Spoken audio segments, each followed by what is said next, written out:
Casos de desaparecimento costumam durar anos ou décadas sem novas pistas, e a esperança de resolvê-los frequentemente diminui.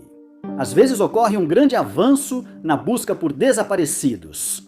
E o caso é resolvido ou há progresso na solução de um desaparecimento inexplicável. A Expedição Franklin foi composta por 128 homens em 2 navios que buscavam a lucrativa Passagem Noroeste, uma rota marítima lendária pelas ilhas do norte do Canadá.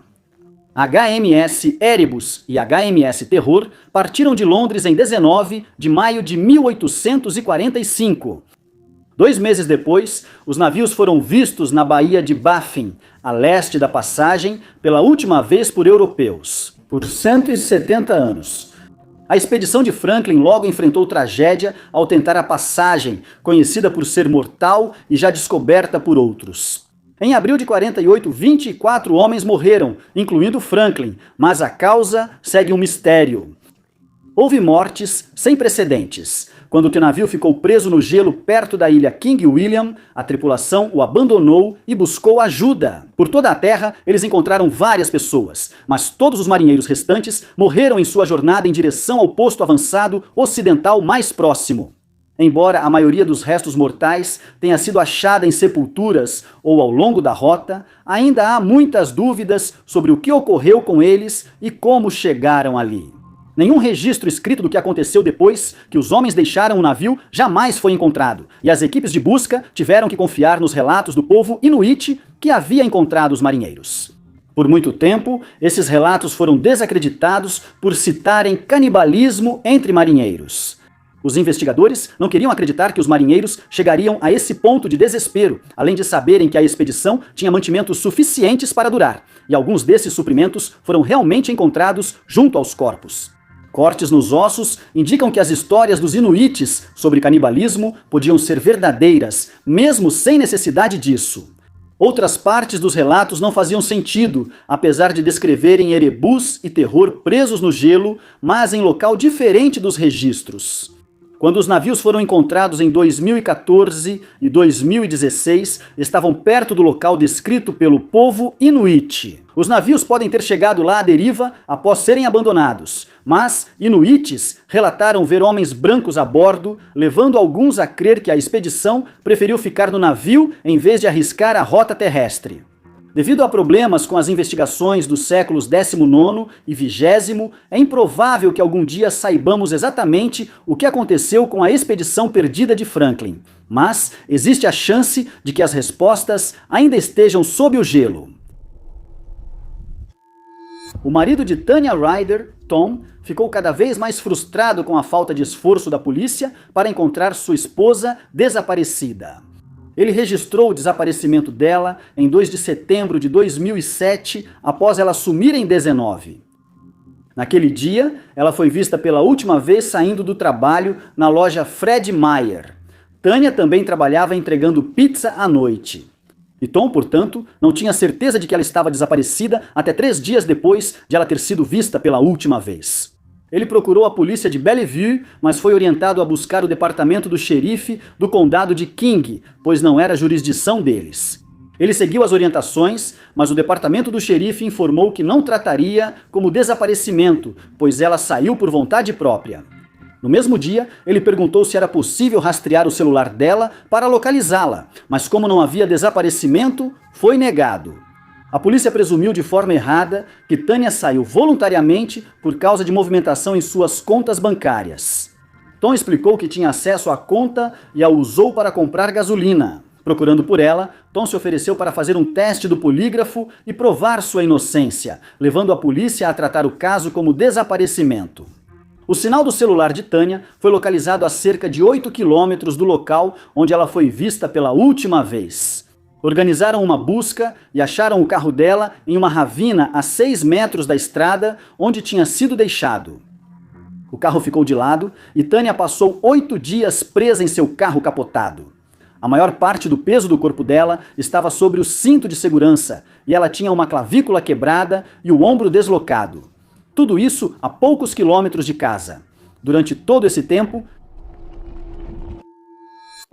Em 7 de julho, 13 Colt Haynes e Molly Miller estavam em um carro dirigido por James Conniff Nipe. Durante o trajeto, cerca de 30 horas, Nipe jogou uma pedra em um carro de polícia e uma perseguição começou, fazendo com que ele dirigisse pelas estradas secundárias do condado de Love, Oklahoma, a velocidades de até 120 milhas por hora. Nipe entrou na floresta perto das estradas Long, Hollow e Oswald, pulou do carro e fugiu, deixando Colt e Molly para trás. Colt e Molly ligaram para várias pessoas nas horas seguintes, pedindo carona. Na manhã seguinte, 4 pessoas foram à área procurar Colt e Molly, que não foram encontrados. Foram à casa de Nipe perguntar onde ele os deixou, mas ele negou estar com eles. Colt estava ao telefone com um buscador e disse a Nipe: "Diga a eles onde estamos para podermos sair." Mas Nipe recusou e os 4 amigos buscaram por mais 4 horas antes de desistir. A bateria do telefone de Molly acabou às 39 e a de Colt às 9 horas e 57. Essa foi a última vez que falaram com eles quando foram dados como desaparecidos. O sumiço não foi levado a sério, pois Molly era vista como fugitiva. Em abril de 21, o informante revelou ao FBI detalhes do caso, dizendo saber o que aconteceu com Molly. O FBI acha que alguém viu o que ocorreu com Colt e Molly. Foi apresentado um depoimento de causa provável para um mandado de busca na última área onde foram vistos. Refere-se a uma propriedade na Pike Road que, segundo a polícia, foi revistada, mas depois descobriu-se que parte dela, na verdade, não foi. O investigador disse que não pode divulgar detalhes sobre Nipe e seu envolvimento agora, pois isso pode afetar a integridade do caso. Assim que um juiz assinar e o promotor aceitar o mandado de busca, os detalhes serão divulgados ao público. Em 7 anos desde o sumiço de Colt e Molly, quase não surgiram pistas. Investigadores esperam que esses novos desdobramentos ajudem a resolver o caso. O mandado de busca será cumprido assim que divulgado pela Polícia Tribal. A polícia de Hampshire renovou o pedido de informações sobre Joe Sheen, de 4 anos, desaparecido em Southampton desde dezembro de 2019.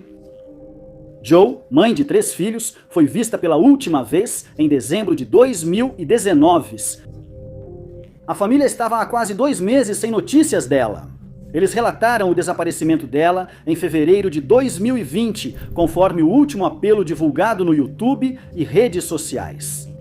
Joe, também conhecida como Jojo ou Pequena Joe para seus amigos e familiares, foi vista pela última vez na região de Nicholston, em Southampton, por um policial em novembro, 30 de novembro de 2019, de acordo com a polícia de Hampshire. Os últimos movimentos conhecidos de Joe ocorreram em dezembro de 2019, quando viajou de Ferrum a Southampton com um amigo. Depois disso, Joe não foi mais vista nem ouvida e quase 2 anos depois, sua família está desesperada por respostas. Logo após seu desaparecimento, a polícia de Hampshire fez buscas em grande escala na Empress Road, em Southampton. Nessa época, revelaram que Joe não tinha endereço fixo nem conta bancária. E anunciaram que estavam procurando em abrigos para pessoas em situação de rua e pedindo para que as pessoas ficassem atentas nas cidades e vilarejos ao redor. Em novembro de 2020, a polícia de Hampshire surpreendeu ao anunciar a prisão de 5 homens ligados ao desaparecimento de Joe. Esses homens nunca tiveram seus nomes revelados e, semanas após serem presos, foram inocentados e soltos sem acusações. A polícia de Hampshire não divulgou mais informações e se recusou a comentar sobre quais foram os motivos ou as evidências que levaram à prisão dos homens.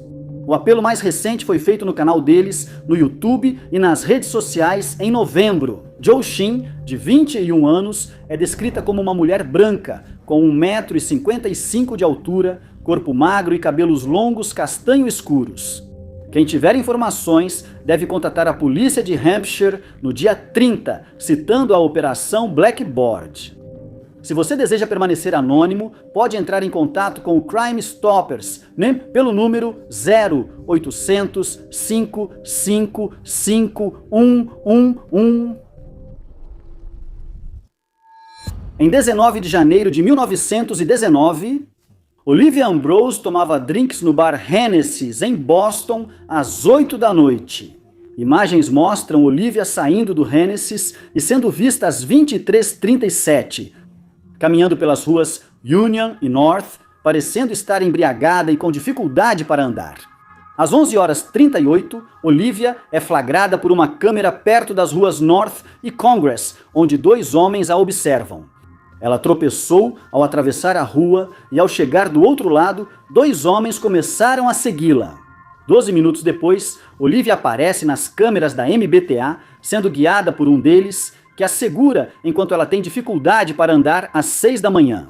Ela é vista por uma testemunha e por outra câmera andando na Austin Street, guiada pelo homem que está sozinho com Olivia. Eles aparecem novamente no mesmo estado, registrados por um sistema de segurança na Green Street.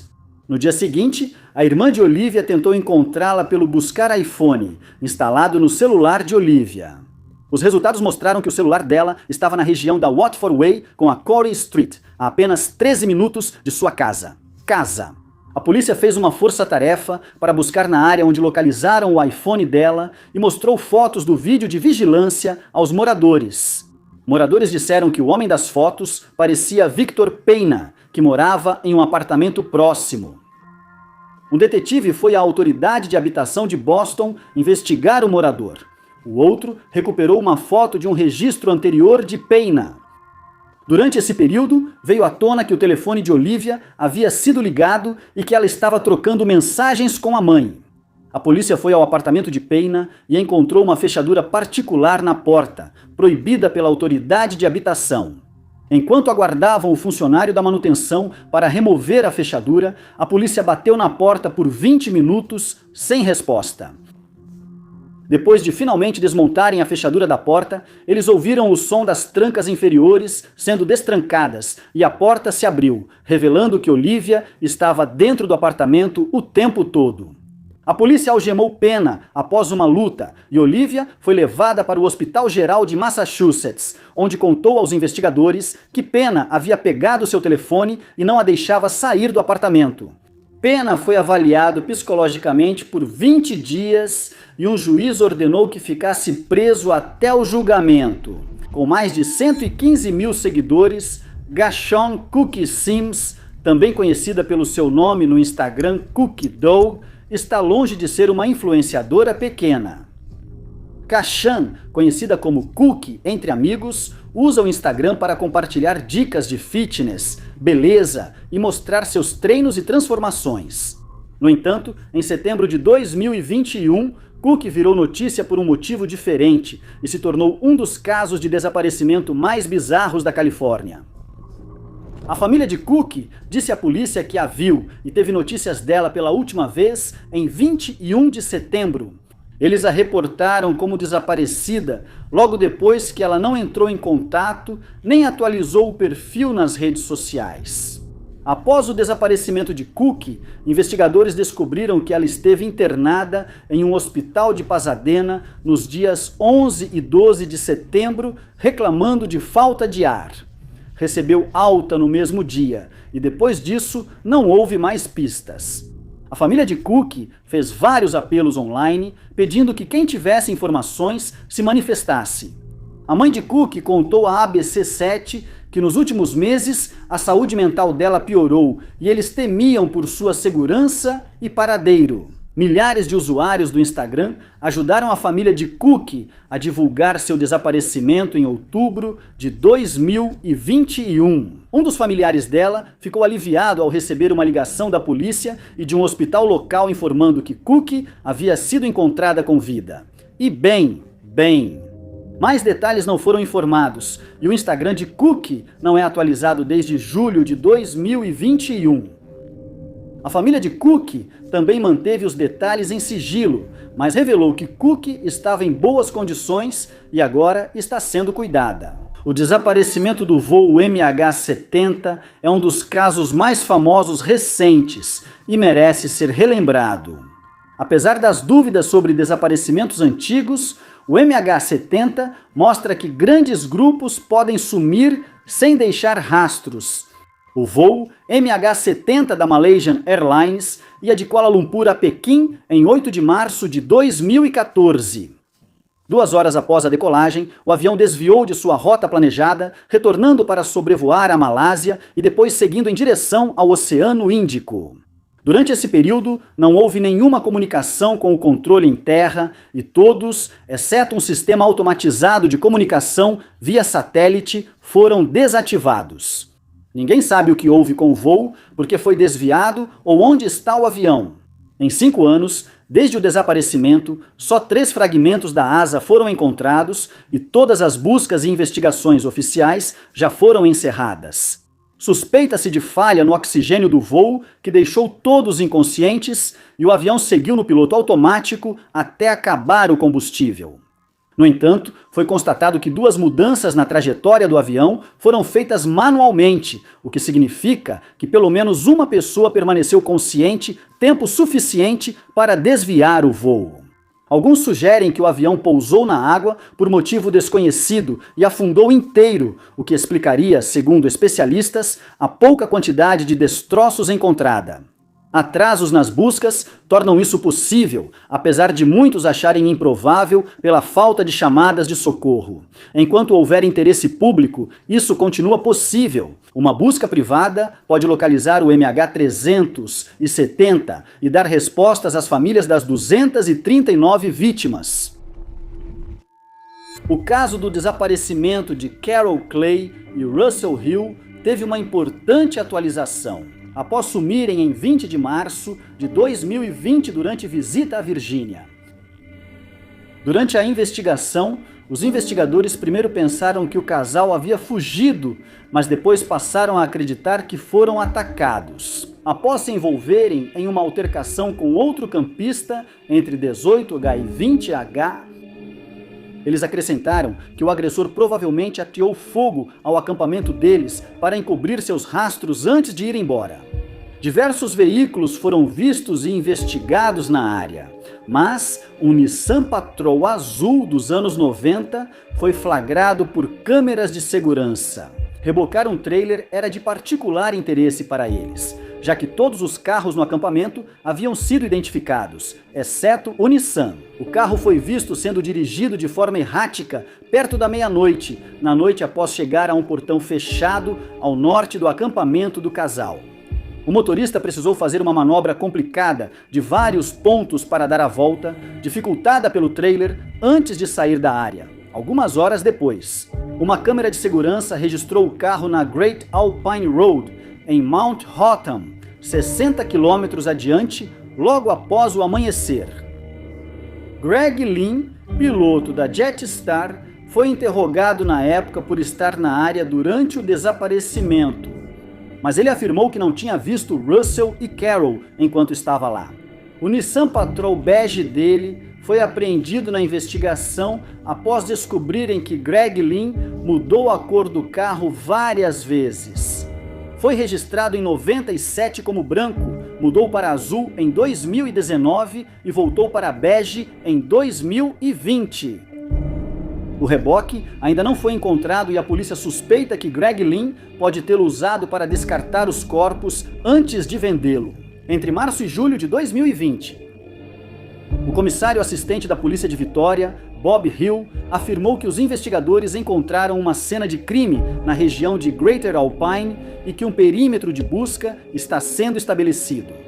Na esperança de encontrar Russell e Carol, peritos forenses farão buscas para tentar desvendar o caso que intriga investigadores há mais de um ano. Em 20 de maio de 2021, o dia começou normalmente para a família Cannon, da Escócia.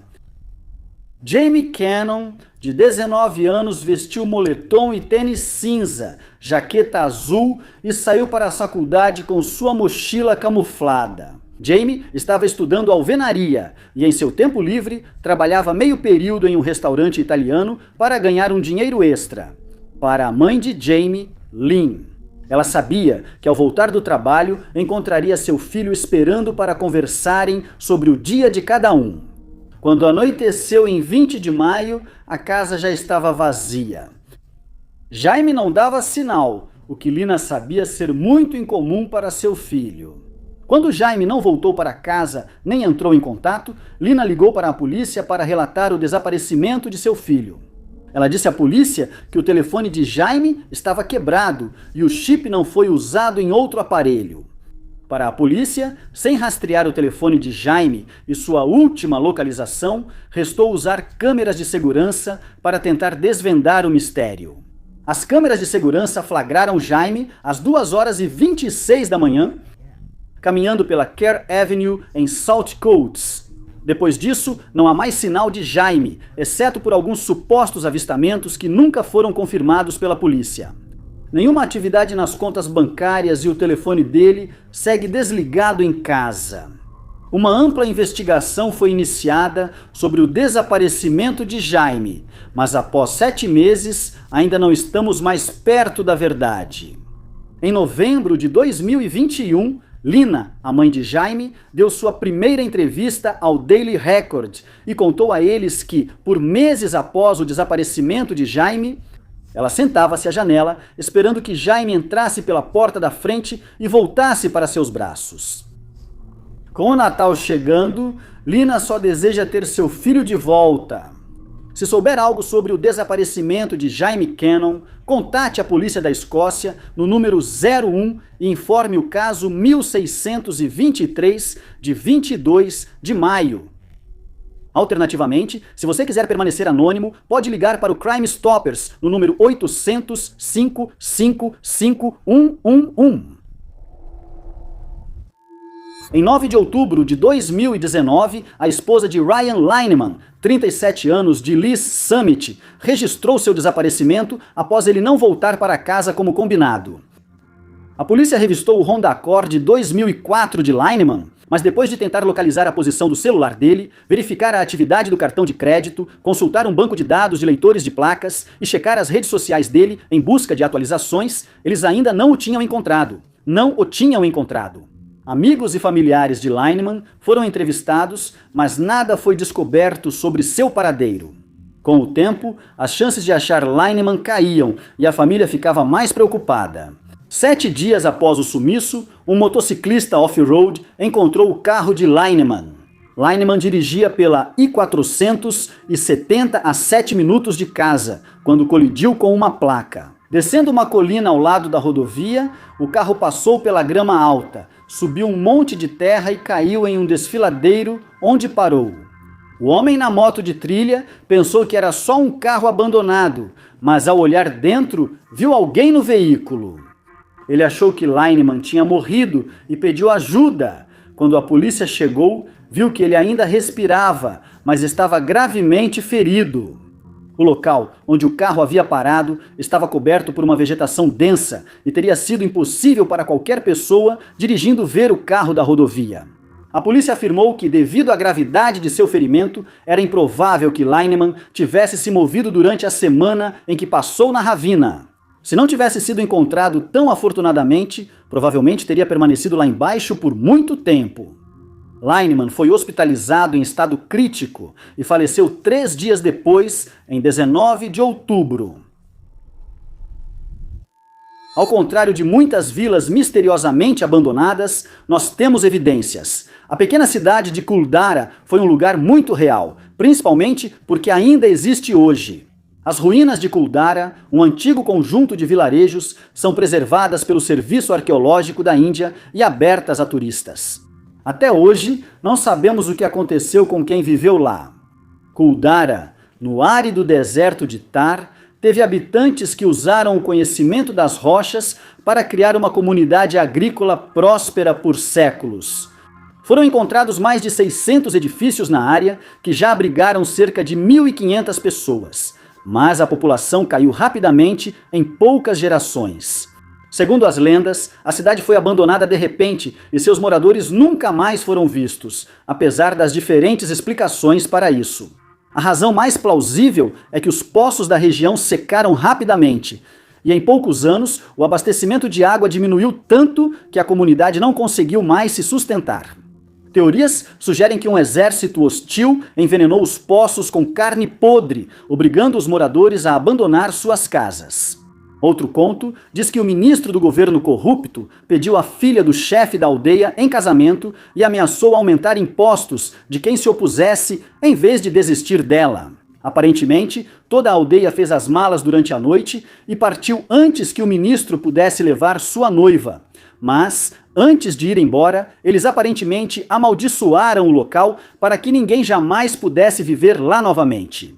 Seja qual for a verdade por trás das lendas, é fato que ninguém chama Kuldara de lar há mais de 200 anos, embora seja provável que a aldeia tenha sido abandonada ao longo de um período muito maior do que apenas uma noite. Muitos relatam ter vivenciado fenômenos paranormais no local.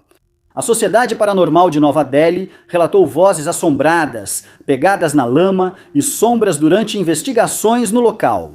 A cidade fantasma só recebe visitas durante o dia e fecha os portões à noite, aumentando o mistério do local. Em 7 de janeiro de 1976, Kyle Clinkscales, de 22 anos, trabalhava como barman no The Moose Club em La Grange, Geórgia. Depois de voltar para casa após o turno, ele planejava fazer uma viagem de 8 quilômetros até a Universidade de Auburn, no Alabama, onde era estudante.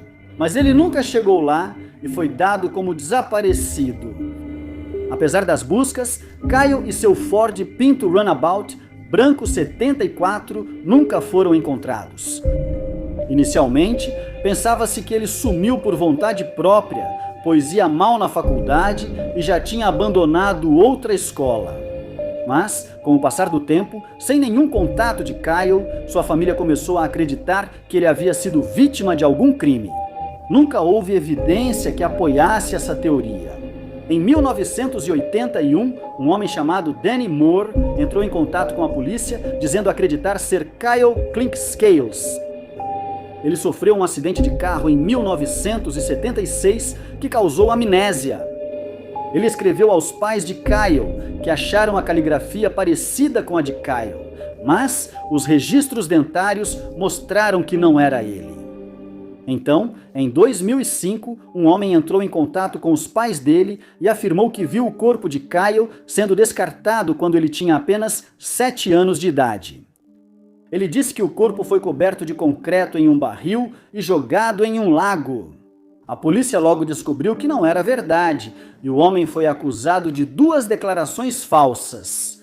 Ele se declarou culpado e recebeu 7 anos e 8 meses de prisão. Por 5 anos, a polícia investigou todas as pistas sobre o desaparecimento de Kyle, mas não encontrou nada. Até dezembro de 2021, quando um homem ligou para o 190 avisando sobre um carro em um riacho no Alabama. No carro, investigadores acharam carteira, identidade, cartões de crédito e restos humanos que acreditam ser de Kyle. O carro foi achado cerca de 5 quilômetros fora da rota usual de Kyle para a faculdade. E não se sabe se essa área foi vasculhada quando ele foi inicialmente registrado como pessoa desaparecida. Após retirar o carro do riacho, o departamento do xerife do condado de Throop confirmou pela placa que o veículo era de Kyle. O departamento de investigação da Geórgia foi acionado para investigar se os restos encontrados são de Kyle e se é possível determinar como ele acabou dirigindo até o riacho. Kyle era filho único. Seu pai e mãe faleceram em 2007 e 2021, respectivamente.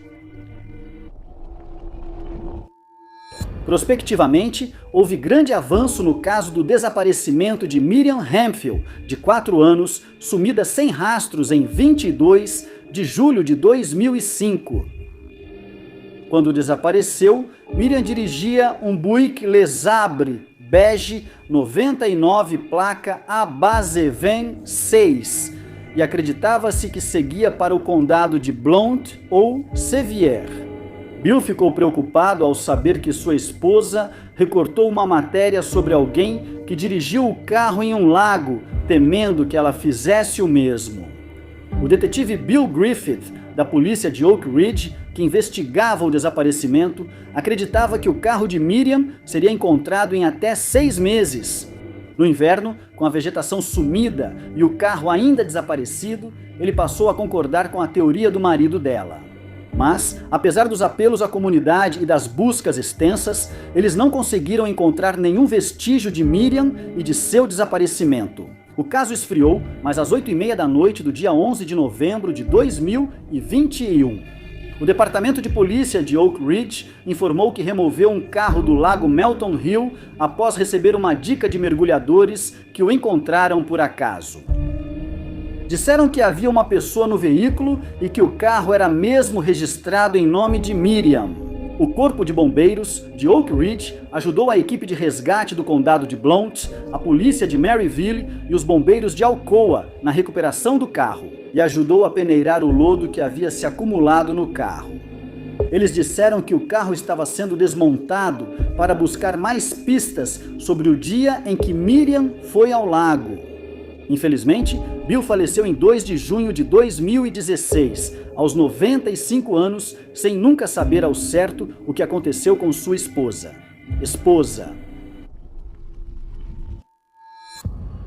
Angélica Gayton, 60 anos, de Porto Colômbia, foi dada como desaparecida pela família. Em 2018, ela sofreu de problemas de saúde mental que se manifestaram após ela ter sofrido um ataque cardíaco. Seus problemas mentais incluíam uma fobia de carros de luxo. A filha disse a um jornal que, ao ver carros de luxo, ela se encolhia e gritava que viriam pegá-la. A última notícia foi que ela se mudou para o Equador com o irmão, dizendo ser vítima de violência doméstica do marido. Ela viveu nas ruas por 2 anos até achar abrigo em um centro para crises. Depois, em 20. Após descobrirem que o marido de Angélica não morava na cidade, os funcionários do abrigo disseram que ela deveria sair, pois não havia risco do agressor.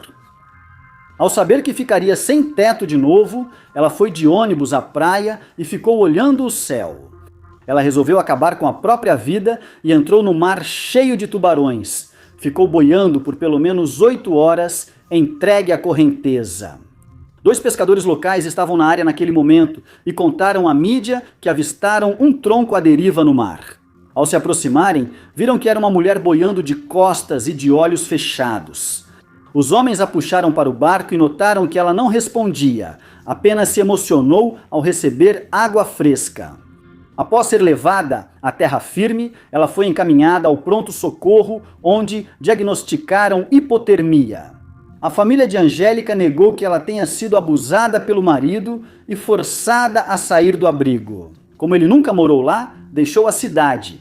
No fim, ela foi vista flutuando no oceano, a menos de 0,2 milhas do abrigo onde estava hospedada. Há 5 anos, 43 estudantes de magistério no México desapareceram sob custódia policial, vítimas de corrupção e instabilidade política. Os poucos vestígios dos estudantes encontrados foram questionados por falhas na investigação, e o destino dos jovens segue desconhecido. Como outros estudantes de magistério da região, o grupo era politicamente ativo e participava de protestos. Em 6 de setembro de 2014, entre 80 e 120 estudantes se reuniram para protestar contra práticas discriminatórias na contratação de professores. Ao final do dia, reuniam-se em ônibus para voltar. Tomar ônibus emprestados era comum, mas incômodo para usuários do transporte público. Normalmente, os ônibus eram devolvidos após o uso, mas, neste caso, os motoristas concordaram em levar os estudantes para casa. A polícia afirmou que os ônibus foram sequestrados para impedir violentamente o retorno dos estudantes, tentando bloqueá-los e atirando. 6 pessoas morreram no tiroteio, incluindo uma mulher inocente em um táxi e o motorista e passageiro de outro ônibus que a polícia achou por engano que levava estudantes. A maioria fugiu, mas 43 estudantes foram capturados e forçados a entrar em veículos da polícia. O que ocorreu depois ainda é debatido. Relatórios oficiais afirmam que a polícia entregou os estudantes a um cartel que os levou a um lixão, onde foram mortos e queimados. No entanto, há quase nenhuma evidência de que isso realmente aconteceu, e as famílias contestam essa história. Investigadores internacionais que trabalham para organizações de direitos humanos foram chamados para tentar resolver o mistério. Eles descobriram. Autoridades torturaram acusados de sequestrar estudantes para obter confissões, muitos foram soltos. Depois, surgiu uma teoria assustadora nas investigações. O relatório do governo dizia que os estudantes pegaram 4 ônibus, mas investigadores internacionais descobriram um 5º veículo envolvido. As autoridades alegaram defeito no ônibus e abandono pelos estudantes, mas isso também era falso. Imagens do governo e do depósito foram comparadas, e investigadores concluíram que não era o mesmo ônibus. Eles teorizaram que os estudantes devem ter, sem saber, sequestrado o ônibus que estava cheio de heroína, ou pelo menos especificamente adaptado para ser usado no tráfico de drogas, uma prática conhecida na região. Policiais e autoridades armaram-se para evitar que estudantes levassem o ônibus e descobrissem seu envolvimento em tráfico de drogas. Outras teorias também foram sugeridas. As famílias dos 43 desaparecidos ainda exigem respostas e a devolução de seus entes queridos. Kylie Reddick, de 18 anos, assim como qualquer outro adolescente da sua idade, espera se encontrar na cidade grande e descobrir quem ela é e o que o futuro reserva para ela. Kylie era das tribos Fort Peck, em Poplar, Montana, e havia se mudado para São Francisco. No começo de 2021, iniciou sua jornada de autodescoberta para explorar o que o mundo oferecia. Em julho de 2021, Anita Lechese, defensora de Kylie, ficou preocupada ao não conseguir contato com ela no dia 4. Em 2021, Anita e Kylie fizeram sua última ligação sem saber. Até o fim da semana, Anita percebeu que algo estava muito errado. Quando todas as ligações iam para a caixa postal, os amigos de Kylie tentaram contatá-la pelo Facebook, mas também não obtiveram resposta. As redes sociais dela estavam intactas, algo raro para uma jovem de 21 anos em 2021. Anita tornou-se defensora de Kylie por um programa do Instituto Sovereign Bodies, que apoia mulheres indígenas vítimas de violência devido à raça e gênero.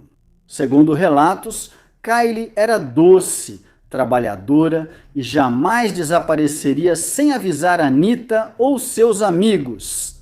As autoridades suspeitavam que Kylie fez amizade com um homem mais velho e analisaram seus registros telefônicos e redes sociais em busca de provas. Semanas se passaram sem notícias sobre o caso de Kylie, e o interesse em seu desaparecimento começou a diminuir. Em 5 de outubro de 2021, Anita recebeu uma ligação do Departamento de Polícia de São Francisco assim que atendeu. Anita temia ouvir a notícia que tanto temia. O Departamento de Polícia de São Francisco ligou para avisar Anita que Kylie foi encontrada em segurança no Oregon.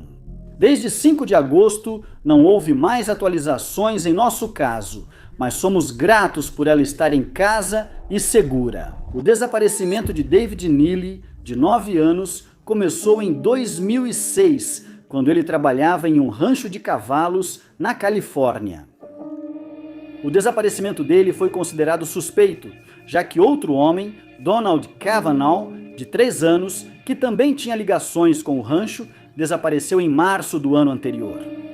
Ambos discutiram com o chefe, James Denoyer, sobrinho de Donald, ao descobrirem que os cavalos do rancho de Denoyer não recebiam os devidos cuidados. Donald sumiu após Denoyer garantir 14 de seus cavalos, quando não pareciam mais úteis para ele. David desapareceu de forma semelhante após contatar as autoridades sobre o rancho, iniciando uma investigação no local. Ambos disseram a pessoas próximas que iam buscar seus pertences no rancho, mas nunca mais foram vistos ou ouvidos. David foi visto pela família em abril de 2006 e seu carro foi achado depois em uma propriedade em Westport. Nenhuma outra pista foi achada e o caso esfriou. Em maio de 2020, porém, algo mudou. Um funcionário de uma reserva privada em Branscoe avisou o xerife que encontrou restos humanos a cerca de 5,5 quilômetros do local onde o carro de David foi achado. Após análise de DNA e registros dentários, em 2021 confirmou-se que eram de David. Não há evidências de trauma, e o escritório do xerife informou que a investigação sobre o desaparecimento de David continua em andamento. A filha de David, Lisa, já afirmou suspeitar do envolvimento de terceiros no desaparecimento de seu pai. Agora ela tem mais esperança de que sua família encontre respostas e encerramento após mais de 15 anos de incerteza. Na quarta-feira, 9 de junho de 2010, vizinhos de Rich Ranga, morador de Lake Township, Ohio, foram acordados por uma explosão por volta das 3 da manhã. Eles se levantaram e olharam para fora para ver o que poderia ter causado a explosão, mas não viram nenhum incêndio e decidiram voltar para a cama. Por volta das 3:30 da manhã, Dave, amigo de Rich, foi à casa dele para levá-lo a uma audiência no tribunal marcada para aquela manhã. Rich deveria ir ao tribunal do condado de Newton por dirigir alcoolizado e havia combinado com Dave para levá-lo. Ao chegar em casa, Dave saiu do carro e sentiu forte cheiro de gás.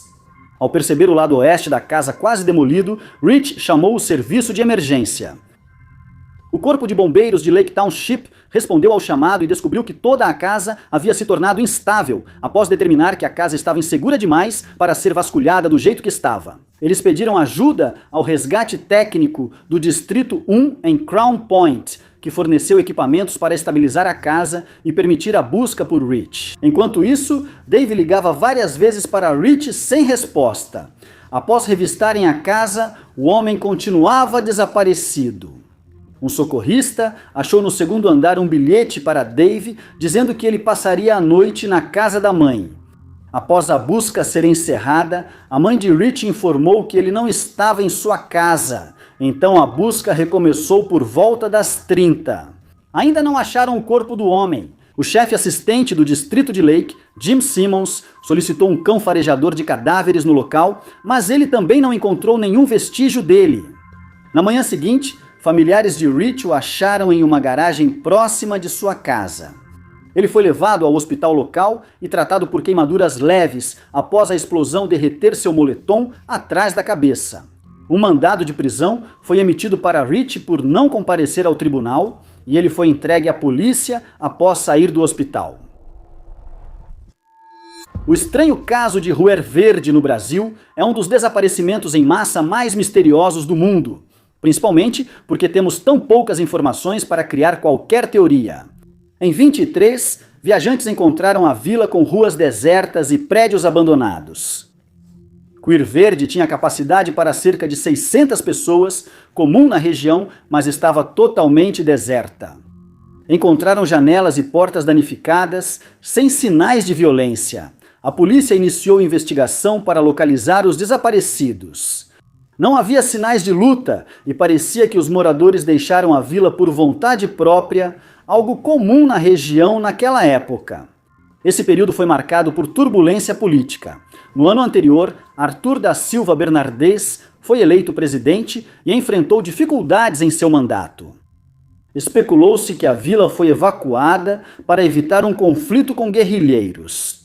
Porém, essa teoria tinha falhas, pois uma migração em massa teria sido percebida pelas vilas próximas. Mas ninguém sabia do abandono de Ruer Verde. Nenhum morador da vila voltou após o abandono para explicar o ocorrido. Muitos passaram a crer que nenhum morador da vila sobreviveu para contar o ocorrido. As pistas mais misteriosas estavam em uma escola abandonada. Os investigadores encontraram um rifle usado, que aparentemente mostrava sinais de ter sido disparado tão recentemente quanto no dia anterior. O que foi alvo dos disparos permanece desconhecido, já que não havia sinais de violência. Mais estranho ainda, no quadro negro estava escrito: "Não há salvação", possivelmente parte da frase católica "Não há salvação fora da igreja". Isso indica que os alunos estavam em aula de estudos religiosos quando a cidade foi abandonada. O motivo da partida repentina de 600 pessoas nunca foi descoberto. Jesse McFerrin, de 38 anos, foi visto pela última vez na manhã de 3 de outubro de 2021. E o caso dele é um dos casos de desaparecimento mais misteriosos da história recente do Oregon. Jesse é dono da Fancy Rabbit Art Collective em McMinnville, Oregon, e conhecido na comunidade local de tatuadores.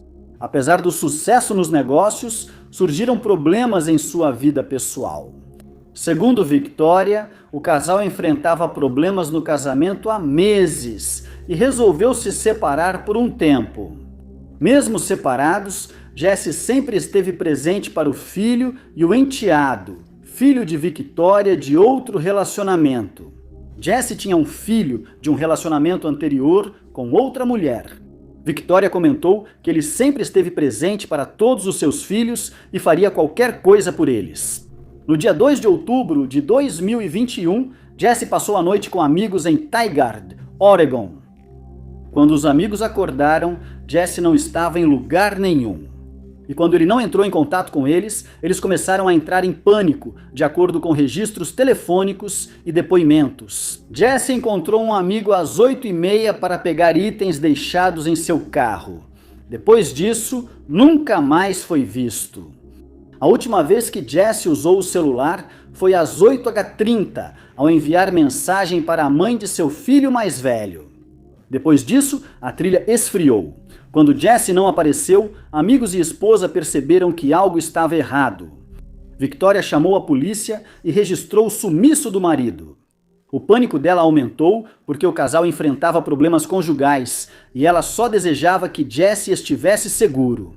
Até 21 de dezembro, o departamento do xerife do condado de Yamhill, amigos e familiares de Jesse, seguem procurando por ele e divulgando informações à imprensa sempre que possível.